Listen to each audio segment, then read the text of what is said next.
All right, we've all seen videos like this on YouTube or wherever, where somebody has one video in the background that they've enlarged and made blurry over another video that's in a blur format.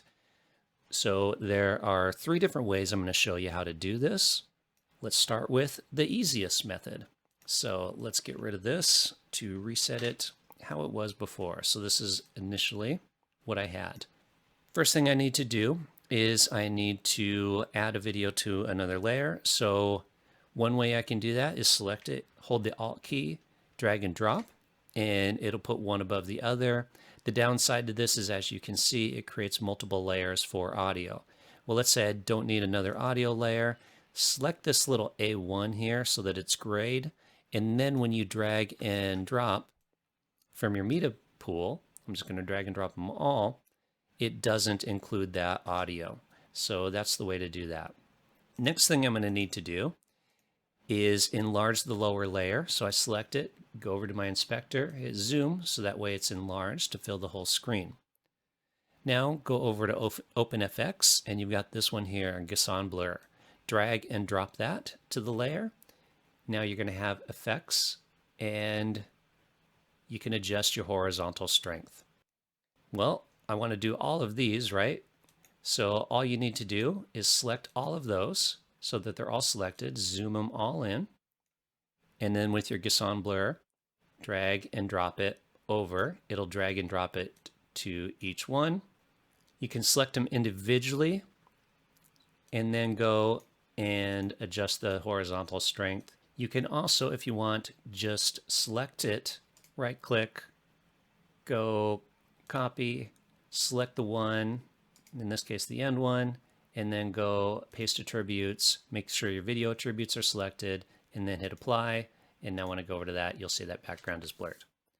All right, that's the first and easiest method.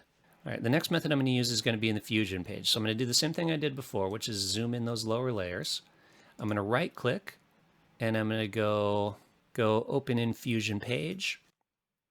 Once you're in the Fusion page, under Effects, if you don't have it selected, select it, and then just search for Blur. Select it, it'll automatically add the node, and then over in your inspector, you've got blur size so that you can adjust it to how blurry you want it. Go back, and you can see it's nice and blurry. And just like before, if we go Control-C on the keyboard or right-click and go copy, and then select our other ones, right-click, paste attributes, hit apply. So another good way to deal with this is to use the color page instead. So same as before, I want the lower layers enlarged. So I'm going to select all three of them, and I'm going to zoom in till they're enlarged. I'm also going to turn off that upper layer. Now I'm going to go into color, and I've got those three videos. I'm going to select all three of them, and then I'm going to right click on them, and I'm going to go add into new group. You can name it whatever you want. In this case, yeah, we'll just go blur, or I'll do blur 2 for mine. Now what I need to do is make sure under clip that I've got group post clip selected. Now what you want to do is add a new node. There's two ways that you can do that. You can right click on it, go add node, add serial, or, which I think is the easier method, is just to hit Alt S on your keyboard and it automatically adds the node. You want to go down here and make sure that you've got blur selected. By default, it's usually on window. Select blur, and now you've got under radius, just drag that up and keep going and make it as blurry as you want it to be. And it'll add that blur to all of them. So I'm going to make mine pretty blurry. Now go back.